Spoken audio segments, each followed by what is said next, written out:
Hello, this is the Anonymous Reality TV blogger. Hope you guys are having an amazing day. Today I'm going to be reviewing Ready to Love Season 5, Episode 5. We are in DC still, Chocolate City this season. So we are all in.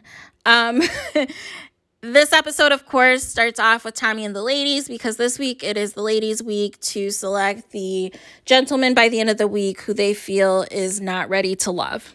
So Tommy tells the ladies that they're going to be having a pool party and that they're going to be meeting back up with the fellas.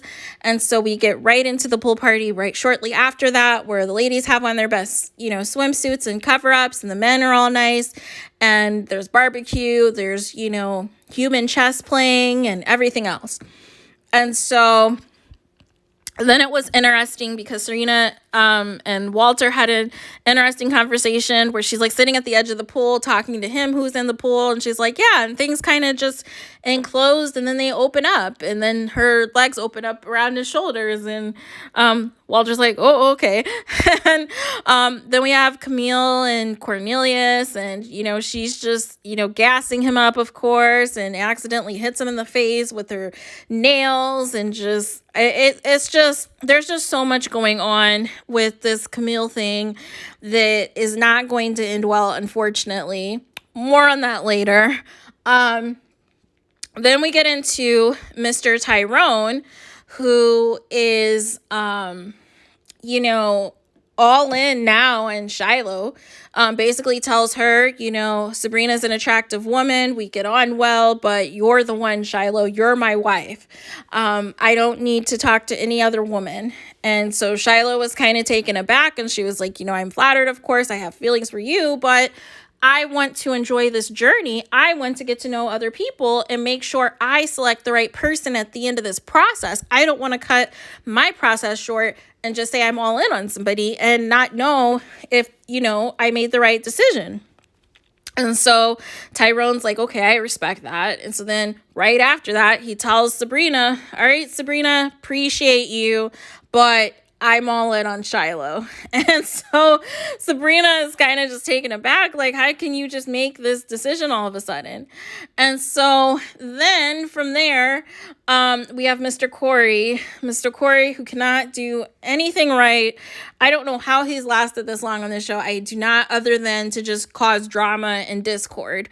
But essentially, Corey was leaving these cards for Courtney at the pool party, where he was, one card was left by like her iPhone, another card was left by her jacket. And so basically Courtney was on the scavenger hunt to where it was basically love bombing cards. I've always had a crush on you. I've always had feelings for you, blah, blah, blah. And so, Courtney's all flattered and this and that. And so everybody, by process of elimination, kind of deducts that, this is Corey's doing. And so Moomin feels away because she's like, well, this is something that, Corey's been telling me all these same things and I'm not getting all these cards. And so she's like, I'm going to have a talk with him later. So, and then also Nadia and Bailao, I think, are still going well. However, we did not see them. So that was pretty interesting. So more on that. Also, we then get nephew Tommy. He comes in like this nice silk outfit and tells the crew that, we have 2 new singles coming in, 2 new bombshells. So then they bring in Sydney, who I felt was like gorgeous. And then they brought in Mark, who I felt was attractive. The problem is I don't think he's employed. Everybody was asking him what he did for a living. And, he said, I create. And one time his confessional said entrepreneur, another time it said journalist. And I was like, you know what? You don't have a job. The only positive was that he was attractive and that he was single and never been married and never have kids, which is like a rarity on this show because they love casting men who have been married 5 times and have 5 different baby mamas. And the women are just supposed to deal with it. So it was a nice refreshing from that angle. And he seemed to hit it off really well with Aisha. Their conversations were going very well. So that was good to see. Frank was kind of like looking in the wings to like make sure that, things were still good over there. So, and then Film and Tisha had a good conversation as well at the dinner. So then Moomin finally talked to Corey, like, listen, I still have some PTSD from that pool party. Like, were you really giving all these cards to Courtney? Because that's what Tisha was saying. And he's like, well, who said that? And, it could have been another gentleman who was doing that. He did not want to own anything. And he's like, you're my number one. I want you to meet my parents and blah, blah, blah, blah, blah. And she's like, are you telling this to everybody else? And he's like, no, Moomin, you're my number one. And it's just too much. I'm like, what are you doing, Corey? This is not going to end well. So then we move on to Miss Sydney, our bombshell. And so she decides to take out Dante on a date. And they seem to actually look really cute together. And it's a double date with also Cornelius and Camille. And, Camille again gets jealous seeing Cornelius and Sydney hug. She is just not having any of it. She felt away when Sydney arrived, and she was mad when Cornelius talked to her. She was telling Moomin that that's her boyfriend, that's her man, that, she's all in for him. Like, that's it. That's only her.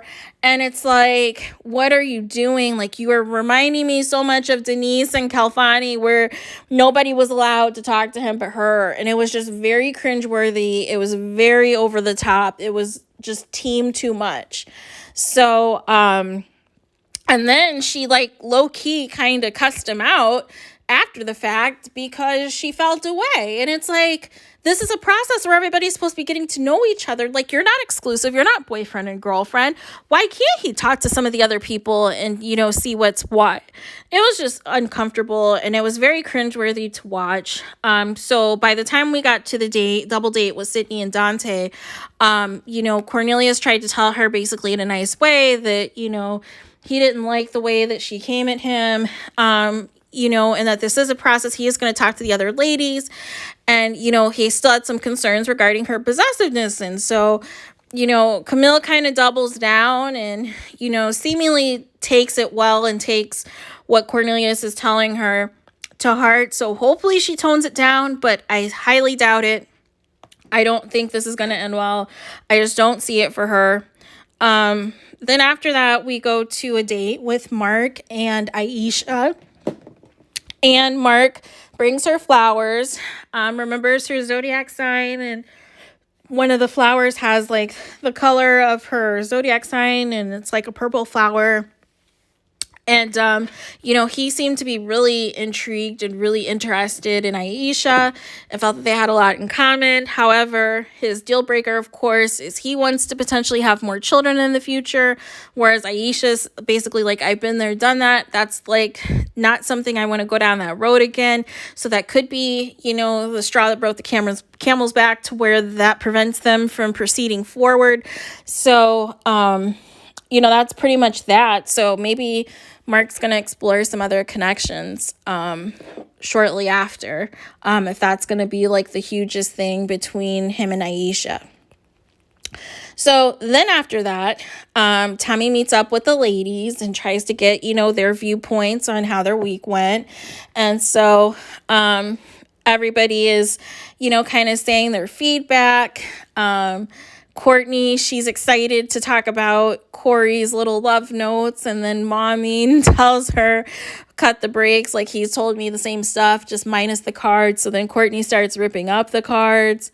So then also we have, of course, Shiloh talking about how Tyrone told her that he is all in with her, and how that made her feel in terms of her still wanting to, pursue other connections. And so then Aisha said she felt bad because she said that she feels Tyrone is a really good guy.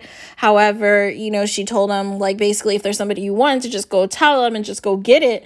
However, it might have been, he came on a little bit too strong that kind of, messed things up. So that was pretty much the main thing. And then the ladies were kind of just going around with who they didn't like. And so surprisingly, Sydney said that she wasn't feeling Cornelius, that He reminded her of a sibling, of like a little brother. So I don't know if she was just saying that because she peeped how Camille was giving all of these weird facial expressions to everything. She also, of course, said that she liked Dante. And then she also knew the gentleman who does like the nightlife promotions, and that there could be possibly a connection there. So I don't know. We'll see what happens with that. So basically, the ladies kind of decide on who their bottom two is that they want to have conversations with, and who they want to ultimately tell who's not ready for love. So next we see that Miss Shiloh goes out on a date with Tyrone, and then we then see Miss Courtney go out on a date with Corey. And so Corey sees Courtney and he thinks like everything's all good because he told her like she's her number one, and she's going to meet his family and all this and that.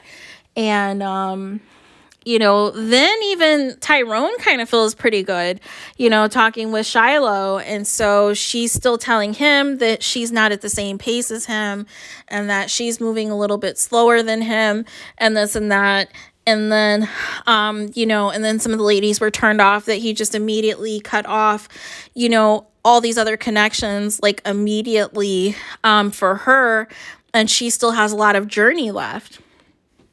So from there, he's still, thinking that, this might be, good to go. And then we switch over to Courtney. She's letting Corey have it that like, you've been telling all the ladies the same thing. Don't you know that we all compare notes, that we all talk, that we all see and, compare notes and see who's telling each other what, this and that. And so Corey is just like not knowing anything, not owning it, just totally trying to play around still. And he was like, he's acting befuddled in the confessionals, and it's like, dude, you played this all wrong. You were doing way too much. And ultimately, you should have been eliminated the first episode. The fact that you even made it to 5 episodes is something in itself. So instead of eliminating one gentleman, the ladies decide to eliminate 2 gentlemen, and they decide that both Tyrone and Mr. Corey are not ready to love. So, and then Corey's like, yeah, I kind of knew. And it's like, but you just said that you didn't know because you saw Courtney. It was just hilarious because I'm just like, it was just obvious they just kept him around as long as possible to cause drama, because nothing else makes sense other than to have some drama for production to have for the show. And so he fulfilled his assignment. So then it's interesting because the preview for next week, we see that a couple of the men basically tell Camille that the men aren't seeing it for her, that she has not put forth any effort to get to know the other guys, and she is not taking that well. I am hoping next week is a double elimination because I feel that Camille and Tisha need to go like yesterday. Like, Tisha does not have any connections. I don't care what she says about Phil. That's not a real connection. And then also, I feel as though Camille is all in on Mr. Cornelius, but she is doing way too much. She basically has him on a chokehold to where he's not allowed to get to know any other female. And it's just not cool because it's like he still has a connection with Courtney, and he may still even like Sydney. We don't know.